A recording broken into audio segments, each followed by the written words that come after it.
Welcome to the Glenn Beck program. I've got a couple of headlines. I'm going to show you one out of the Wall Street Journal here in just a minute.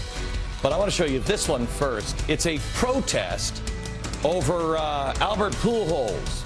He's the baseball player at Busch Stadium. You ready? They're protesting the honor at the rally that we gave him. They have a protest there. They're protesting him now because I gave him an award. Can you show why they don't want him to receive this? Because, well, it's blank there, but I'll tell you what it said. It actually said here, they are protesting here because there should be high standards in what should be acceptable when it comes to those representing the Cardinals. Really? Pujols, he never said a word about the protest. When he accepted the award we gave him on Saturday, he just said, I want to thank God for giving me this platform. I believe it's more than a platform, and my job as a baseball player is to share the gospel of Jesus Christ. That's what he said here. Now, I just want to make sure you understand, now we are protesting the stadium and the Cardinals because this man accepted an award from me at a rally that everyone says was peaceful and non-offensive and non-political.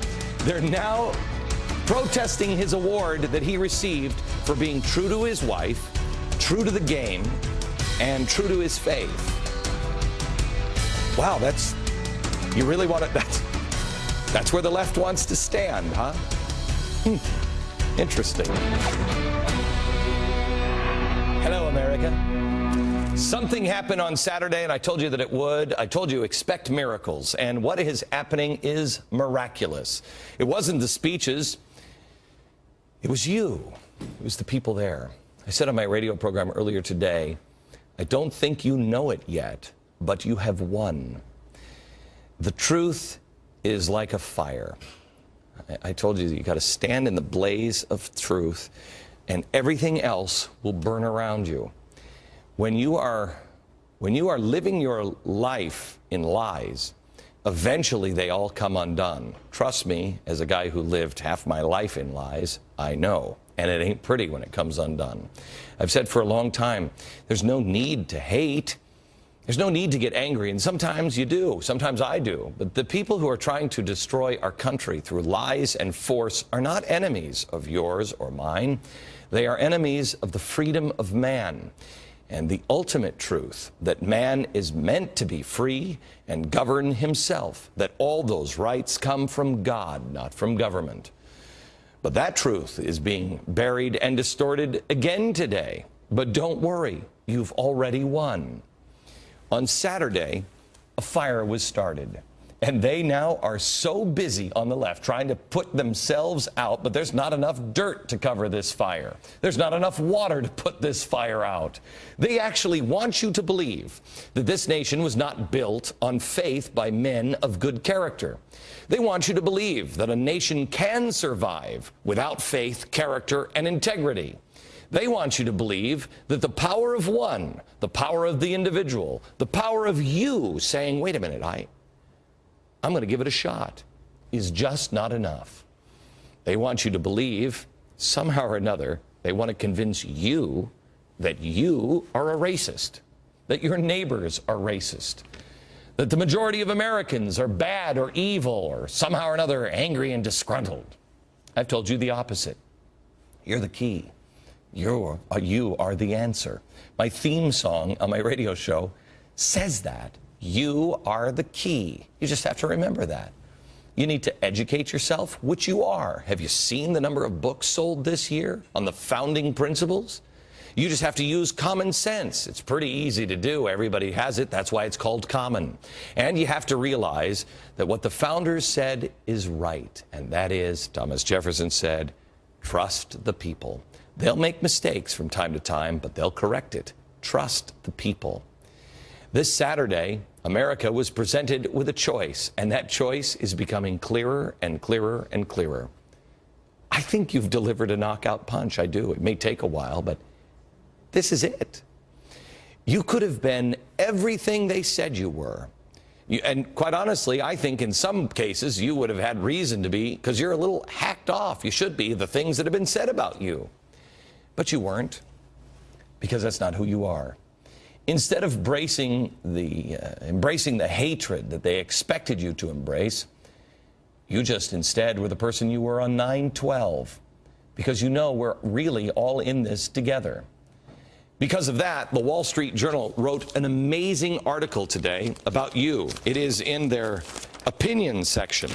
Glenn Beck's Happy Warriors, where they say you wouldn't have been, there's no way you could have found a kinder group of people. You see, you were the star. When I started my speech at the Lincoln Memorial, I quoted the Gettysburg Address.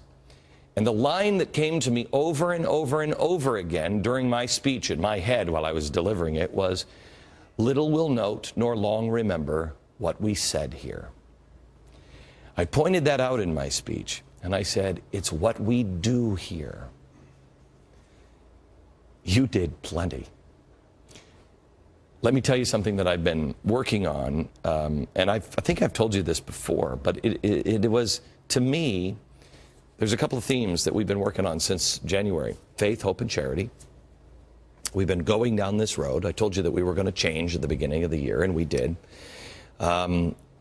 And then I told you what we were doing. We were restoring history, we were restoring honor, restoring our faith. And one thing that I learned from Alveda King was Martin Luther King's belief in the American people. He trusted you. He trusted you. He knew that if you put two things side by side, you'd spot the truth. I mean, he put them side by side. He knew all he had to do was stand long enough, just stand long enough, and then let the people see these images next to images like this.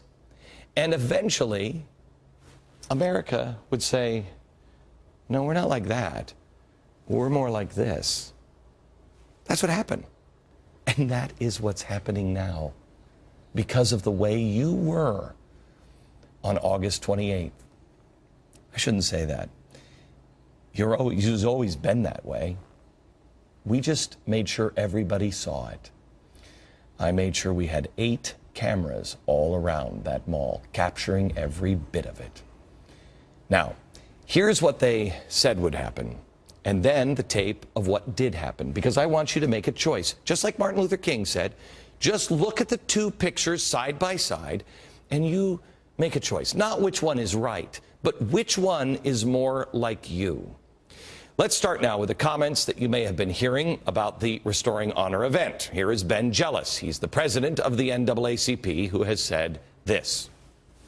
I have a feeling that if somebody stood up and read Dr. King's speech to that crowd, they would not get applause. And it's disturbing that he felt compelled to do something that Dr. King never had to do, which is to tell his followers to leave their signs and their guns at home. No, Dr. King just told everyone not to be violent. He made everybody sign those pledges. He told everybody to pray all the time. So, yeah, Dr. Martin Luther King did a lot of things, and we're doing the same things that Dr. Martin Luther King did because he knew what he was doing. So here's a man who believes that you are so racist, so hateful, that he really truly believed, it's sad, but he really truly believed that if someone got up and said and quoted Martin Luther King on the stage, when they started speaking, they would be booed. They would disapprove. That is quite a claim. That's quite an image and quite a lack of faith or understanding in the American people. There were quite a few words about Dr. Martin Luther King Jr. at the event, but I just want to play 2 of them for you, and you listen how the crowd responded yourself. Over these grounds where we are so honored to stand today, we feel the spirit of Dr. Martin Luther King Jr. The man who stood down on those stairs and gave his life for everyone's right to have a dream, Martin Luther King. That's what the reflection is all about. I didn't hear the boos.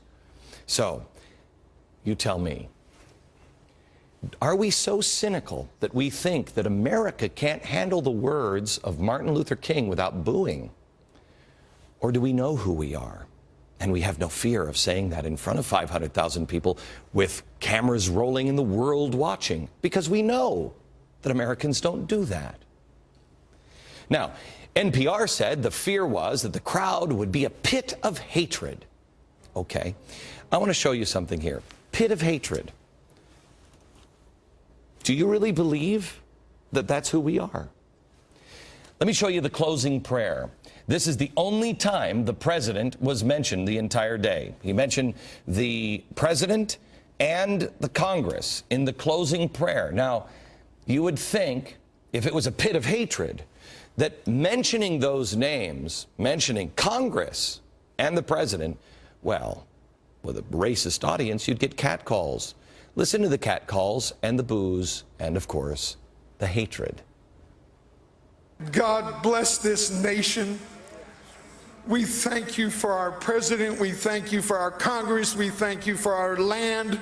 But God, we thank you that you rule in the hearts of these people, and all things work together for good to them that love God and are called according to his purpose, on 8 and 28 of the book of Romans, and on this glorious day. Okay, help me out here, because I didn't hear the catcalls. Pit of hatred. Do you really believe that 500,000 Americans could come to the mall and it would be a pit of hatred? Or do you have no fear in mentioning the president in a non-political way in a prayer and know that people will not boo or catcall? Now here's Howard Dean speaking on MSNBC about the Restoring Honor event. Here he is. I think this guy's basically a hate monger. What I see is these folks are kind of, and I don't mean this in a mean kind of way, but they're a little like lost souls in the sense that they really do, they're at sea. The country's changed a lot. They're in the middle of a horrible economic downturn, which has probably affected a lot of them personally. So they follow this guy who is like Father Coughlin from the 1930s. Hold on a second, racist, he's a hate monger. Okay, so I'm a racist and a hate monger. And you're just a lost little puppy dog. You're a lost, hate-mongering soul. Is that true? Or are you more like the people at the rally?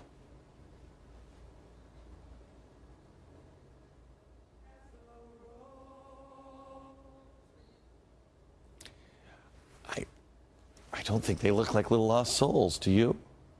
Look at who's a cute little puppy dog. Now, Christopher Hitchens surveyed the crowd and the message of the event, and he titled his article, White Fright. He went on to describe, quote, the water world of white self-pity. The water world of white self-pity. So in other words, we just pity the fool. That's what we are. We're just going to wallow in our pity. Okay. Let me show you two men that were on stage at the event. One of these men has no hands. This one over here has no hands. They blew off in battle. You know what he did? He came home and he's now teaching, and I'm not kidding, hand-to-hand combat. Doesn't sound like pity. This guy over here, he was completely scarred. You know why? He was throwing a grenade in Vietnam as a phosphorus bomb, and it went off, burned his face and his body at 5,000 degrees. That's half the temperature of the sun. He doesn't look like he's wallowing in pity. In fact, he'll be here on Friday's show. You don't want to miss it. He's an amazing man. Not self-pity at all. Maybe Hitchens missed this message from stage. Are we so jaded as a nation? Are we so pessimistic that we no longer believe in the individual and the power of the individual? Do we no longer believe in dreams and the power of one person making a difference? I testify to you here and now, one man can change the world.